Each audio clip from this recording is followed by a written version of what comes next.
Good morning and welcome to this week's edition of the Met Report. I'm Bree Hernandez. And I'm Grant Helmer. Thanks for joining us. Over the course of several months, student government has broken Colorado Sunshine Law on multiple occasions. I looked deeper to see what exactly was happening. Here's what I found. Over the course of this semester, TSAC, or the Student Advocacy Council for short, has been breaking the open meeting requirements of the Colorado Sunshine Law. When it comes to any state government body, it is required that whenever 2 or more members are meeting to discuss business of public concern, there must be a reasonable amount of notice before the meeting is held. The agenda must be posted within a reasonable time prior to the meeting. This means TSAC should be using their multiple social media platforms to post what will be discussed ahead of time. To get more info on the open meeting law, I talked with Jeff Roberts, Executive Director of the Freedom of Information Coalition. Right. If they're a public body, and it's my understanding that the General Counsel for Metro has advised them that they are a public body and that they should act as a public body, then they should operate as one. And so the Colorado Open Meetings Law sets rules for public bodies, state public bodies, local public bodies. I think the student government would probably fit the definition of a state public body. Moving forward, TSAC counselors have stated they are working to provide the agenda before meetings in a more efficient manner, but that is yet to be seen. Across all social media pages for TSAC, there have yet to be any notices before their meetings, where resolutions are still being passed and meetings are still being held. This past Thursday, the Auraria Police Department partnered with other organizations to connect with faculty and students on campus. Professionals and recruiters from the Denver Sheriff's Department, the FBI, and the Strum College of Law at the University of Denver offered resources alongside the Auraria Police Department at the Barbecue with a Badge event.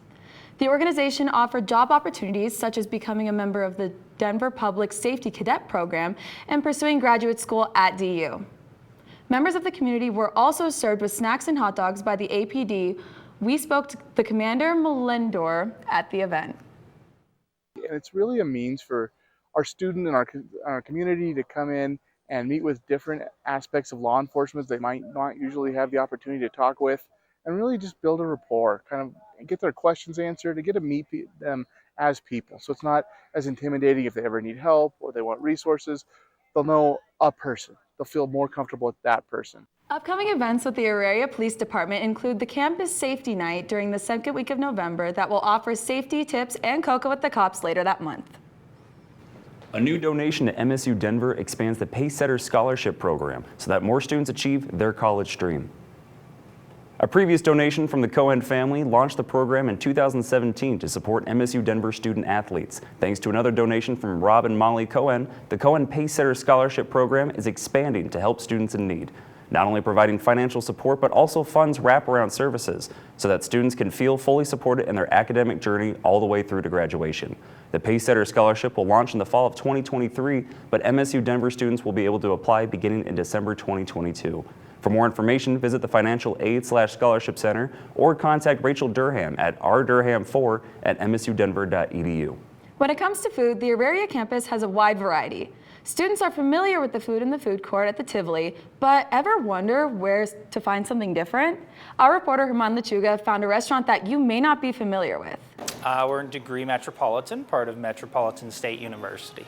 So Degree is the restaurant, part of the Spring Hill Suites Denver downtown. And also works pretty closely with the hospitality program at MSU.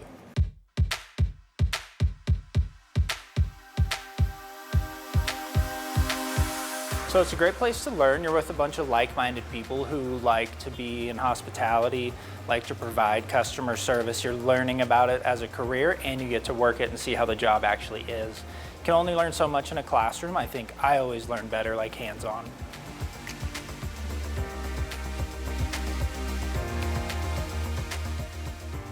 Our menu consists of, I would say, like American food. We have burgers and sandwiches, there's steak on the menu, salads.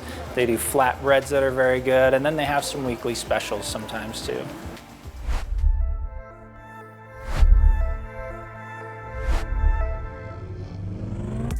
For where I work right now is great because my degree is in hospitality leadership, so I get to work with guests and customers all the time and just have a first-hand experience.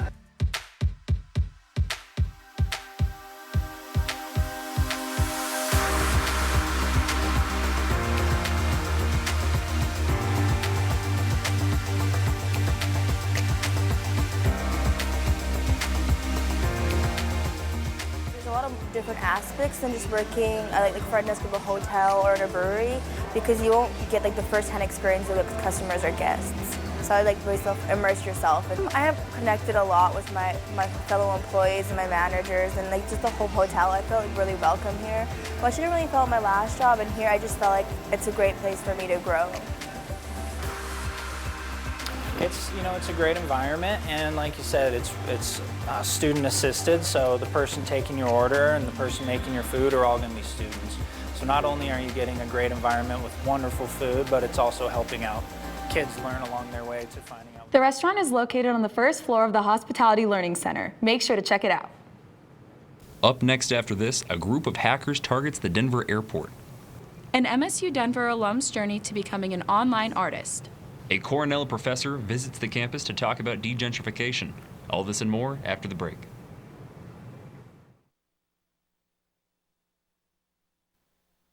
Dad? Being a dad can be transformative, but also a lot of fun. Help prepare your little monster for the outside world. Encourage their interests. Support their growth. Walk them through new relationships. He's perfect. Whatever you say. And prepare them to stand on their own 2 feet. So much of the good in my life is because of you. Never stop being a dad.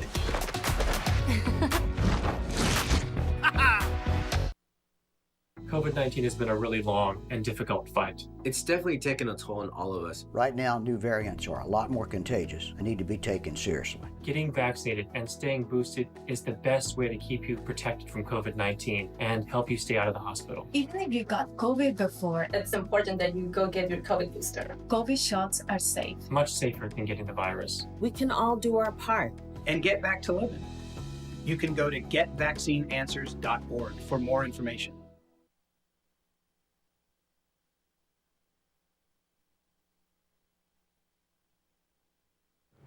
The Department of Chicana and Chicano Studies is back for this year's Richard T. and Virginia M. Castro Distinguished Visiting Professorship. Our reporter Cecilia Perez Najera has the story. Degentrification was the theme for this year's Castro Distinguished Visiting Professorship. Created by the Department of Chicano and Chicana Studies, the professorship began in 1997 and aims to foster multiculturalism and diversity here on campus. The event continues today here at St. Cayetano's. The event focused on the gentrification of established communities, especially here in Denver. And because gentrification is such a huge issue here in Denver, I wanted us to be able to explore that through the eyes of a novelist. This year, our featured guest was Ernesto Quiñones, a revered author of books like Bodega Dreams and Chango's Fire. A screenplay writer, essayist, and professor, the New York Spanish Harlem native gave a keynote speech and participated in a professor and community panel discussion, where he talked about gentrification and ways we can all be part of the solution. Well, the first thing is educate yourself on your local politicians' views on zone laws. This takes a lot of meetings, figuring out at the city council, at the community center. It takes a lot of work, but that's how you bring change. Although the event only happens once a year, the Department of Chicano and Chicana Studies continues to offer courses and events that keep fostering diversity and Latin heritage on campus and wants to remind you. Pick out one thing. You're not going to save the world. You're not going to fix everything. If you pick out one thing and work really, really hard on your one thing, it's going to make a difference. For the Met Report, I'm Cecilia Perez Najera. On Monday, a cybersecurity attack affected Denver International Airport. Our reporter Alex Petrich has more on the story. It was reported on Monday that a pro-Russian hacking group called Killnet attempted to take down DIA's website, along with several other major U.S. airports. The hacks did not involve breaking into DIA's network. They attempted to flood the website with junk data that would overload it. The attacks did not succeed in knocking DIA's website offline, but this does set a worrying trend as tensions escalate with Russia and other foreign powers. I spoke with Dr. Janos Fustos, a professor of computer information systems here at Metro, about what these attacks mean for the United States and how we can better protect from future attempts. This is a battle. So as we expose ourselves more and more on the public networks, on the internet, we are introducing new services, we are using new programs.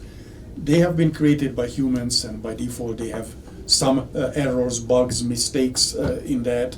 And there are guys who are looking for those weaknesses, who are looking for those vulnerabilities and take advantage of those. So again, it's a race, it's a battle, what we are fighting, and in many cases we are not winning.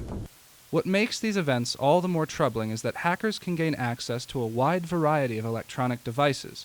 Dr. Fustos spoke more on that subject. Even just our phones can do that, because these phones, what we carry around, have enough memory, have enough computing power to do stuff. So it is not just by chance that we are concerned about the safety and security also of our phones. Whether it's Android phone or an Apple phone, they are exposed and they are on the net, so they can participate in such setups. This is Alex Petrich with the Met Report. We now go live to our reporter Brendan Gillis for an update on today's weather forecast. Without further ado, take it away, Brendan.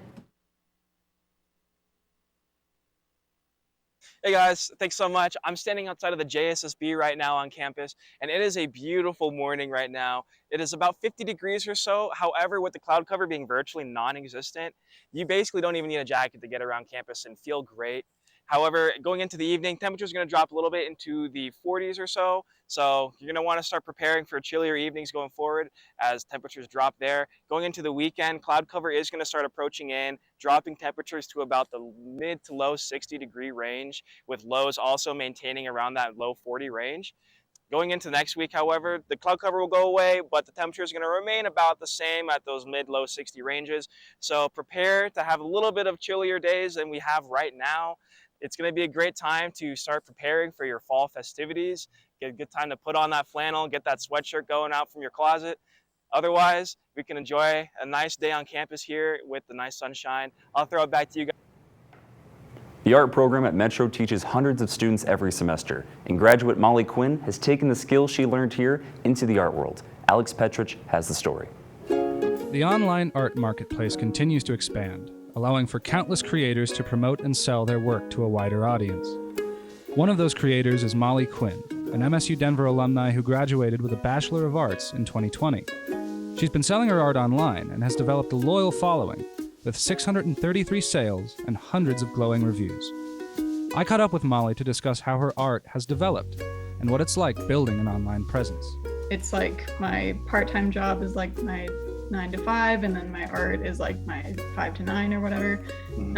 So I do use like the majority of my free time for my business. I do make prints in my home. I have a printer where I make prints. But I do get my stickers and journals outsourced from other companies, just because maybe one day I'll want to deal with that, but not today. She also talked about how Metro helped her to develop her skills and which professors gave her the most guidance and encouragement.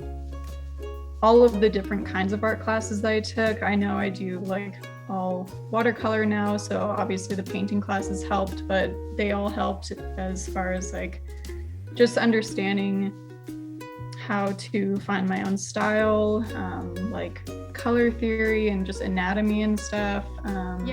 My painting professor, Carlos Fresquez, another painting professor, Javier Flores, all of them helped so much, but those two in particular helped me the most and like gave me that encouragement that I needed.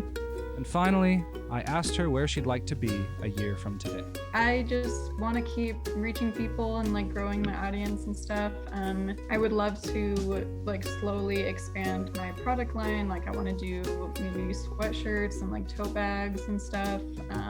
Eventually, like later down the road, I want to do illustrating books and stuff. To find Molly's art, you can follow her on Instagram and TikTok at Molly Quinn Art, and on Etsy at www.etsy.com/shop-Molly Quinn Art.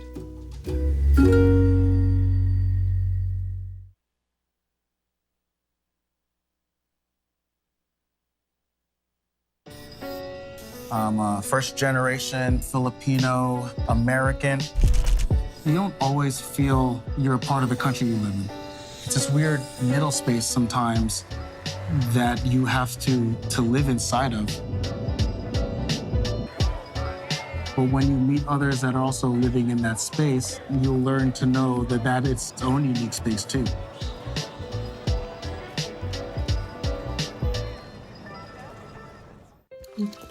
Okay, here we go. 3, 2. 3, 2, 1. COVID-19 has been a really long and difficult fight. So when we start talking about COVID, I completely get it. It's frustrating. We've all been impacted one way or another. The fight against COVID is also changing really quickly. And it's sometimes really hard to keep up. So here are a few things we know. We are not fighting the same virus from 2020. Right now, new variants are a lot more contagious and need to be taken seriously. Getting vaccinated and staying boosted is the best way to keep you protected from COVID-19 and help you stay out of the hospital. Even if you got COVID before, it's important that you go get your COVID booster. COVID vaccines are safe. Much safer than getting COVID-19. We all want this to end sooner than later. So go ahead and do things. Go out and live your life, but get vaccinated. Stay boosted. We can all do our part. And get back to living. You can go to getvaccineanswers.org for more information.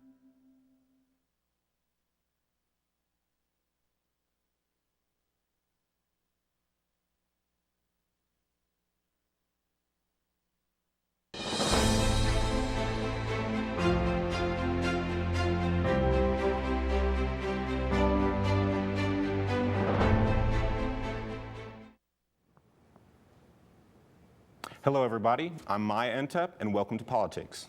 Let's get into it. The showdown for Colorado Secretary of State has been heated. I was able to cover the debate. Let's see the action.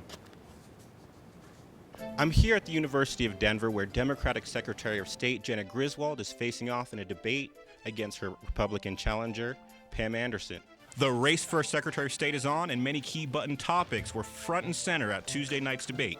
Issues like voter integrity, election security, and conspiracy theories were all covered as the candidates discussed the differences they've been campaigning on.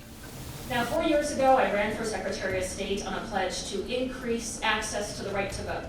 And that's exactly what I've done over the last 4 years. The two candidates faced off to oversee Colorado's elections for the next 4 years, putting forward contrasting views on who is the most fit to respond to the threats of voter rights and election security in the state of Colorado. Access, security, integrity, transparency. It is why I've stood up as a candidate, as an election. Griswold will meet for another debate hosted by 9 News with Anderson on October 24th.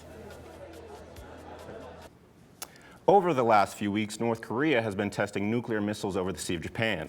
It remains to be seen if the country's government is gearing up for a conflict and what this means for the rest of the world. According to CNN, the North Korean government broke 6 months of silence when they announced that the launching of the missile was done in preparation of an attack on an enemy command facility. What they failed to mention was which enemy or what facility that referred to. Now, presumably, these traits are targeted at South Korea and the United States, though there is little evidence that Kim Jong-un has the intention or the capabilities to launch a full-scale conflict with either. The United States, South Korea, and Japan all condemned the launch. But the news and the following announcement sent a lot of people into a state of panic, as well as confusion about what Kim Jong-un's next move is. Now, the Biden administration made a major move towards legalizing marijuana nationwide last week. On Friday, October 7th, President Biden announced he would begin issuing pardons for everyone currently in federal prison for simple possession of cannabis. Biden also said he was speaking to individual governors to try and persuade them to change state laws concerning marijuana, and to the Department of Justice in order to initiate the process of reviewing how marijuana is scheduled under federal law. Currently, there are 20 states and 1 territory where marijuana is legal for recreational purposes, including Colorado, where Biden visited earlier this week to commemorate a national monument. Thanks for joining us for Politics. That's all we've got for this week. Stay hopeful out there, folks. I'm Maya Entep, and I'll see you next time.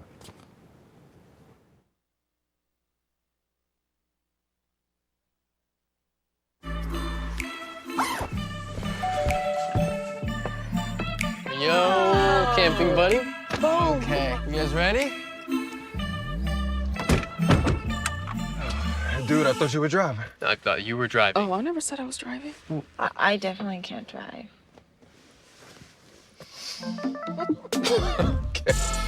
If you're high, just don't drive. It's illegal everywhere. If you feel different, you drive different.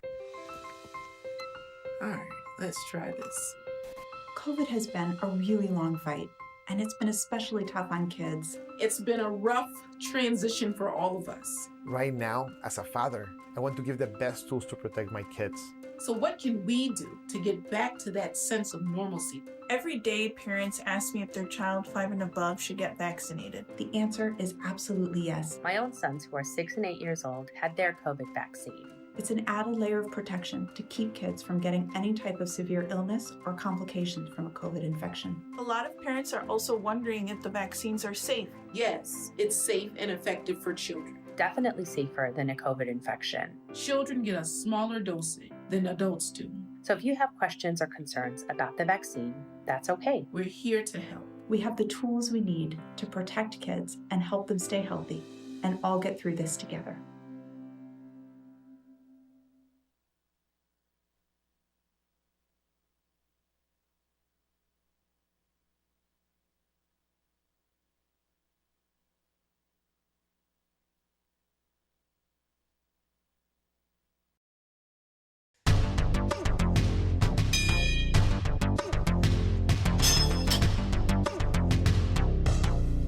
How's it going, guys? I'm Kieran Niagara, and this is Met Report Sports. This past weekend, I was up in Boulder for MSU Club Golf's first ever tournament. Let's see how they did. It's a beautiful morning here in Boulder, Colorado for the NCCGA's first tournament of the fall. Also, it's MSU Club Golf's first ever tournament. So, let's see how they do over the next couple days. The skies are blue, the grass is green, and the smiles are out. Kieran Niagara, Met Report. On October 8th and 9th, MSU's club golf team had its inaugural golf tournament at the Flatirons Golf Course in Boulder. On day one, MSU had the first set of tee times between 10:50 and 11:20.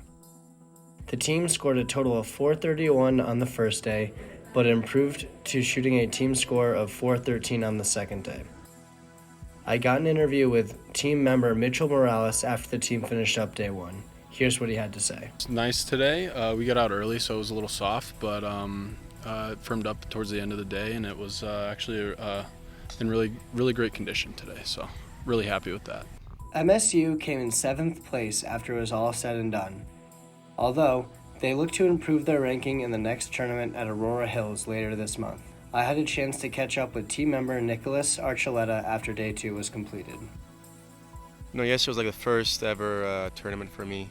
So just having the nerves yesterday and thinking about too much stuff going on. Just didn't do too well there. And today, you know, I went in there relaxed. I knew the course for the first time, so I knew what was going on. Played with some people that were awesome, so it was just more relaxed today and easier to get a good round going. The Colorado Avalanche opened their season this past Wednesday by commemorating their Stanley Cup win last season. Ball Arena was buzzing on Wednesday night as the Avs season got underway.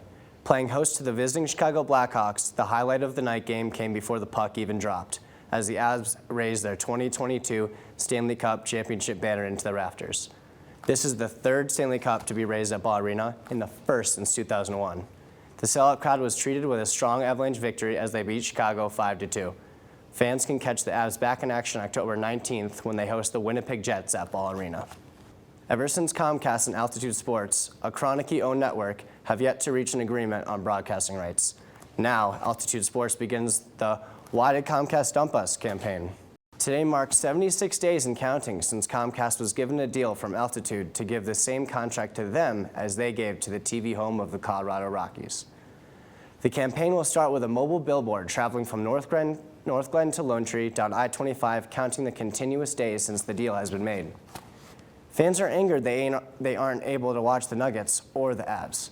President and CEO of KSC Media Ventures, Matt Hutchings, said, "We know that there is a huge interest this year in seeing the Avs skating to repeat the Stanley Cup and in watching NBA's back-to-back MVP winner Nikola Jokic.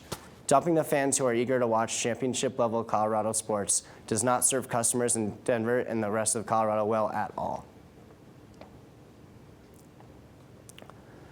The only Altitude Sports deal right now is through DirecTV or Fubo TV, which costs $70 per month. Hopefully soon the fans will be able to watch the pinnacle of Denver sports for a reasonable price.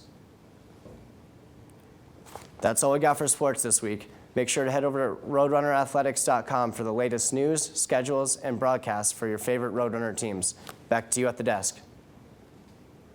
Thank you so much, Kieran. Wow, that's crazy what's happening at DIA. I just got back, and of course everything happens once I'm not there. All the fun stuff happens when we're not around. The only thing they're hacking have got to be the ticket prices. I'm telling you, I just want to see my family. True, they're like $400 to $500 right now. It's ridiculous, but yeah, it's crazy. Well, that's all we have for today's show. Be sure to check us out on Facebook, Instagram, and Twitter at MyMetMedia, and on our website at mymetmedia.com. Thank you guys so much for watching, and have an absolutely beautiful day.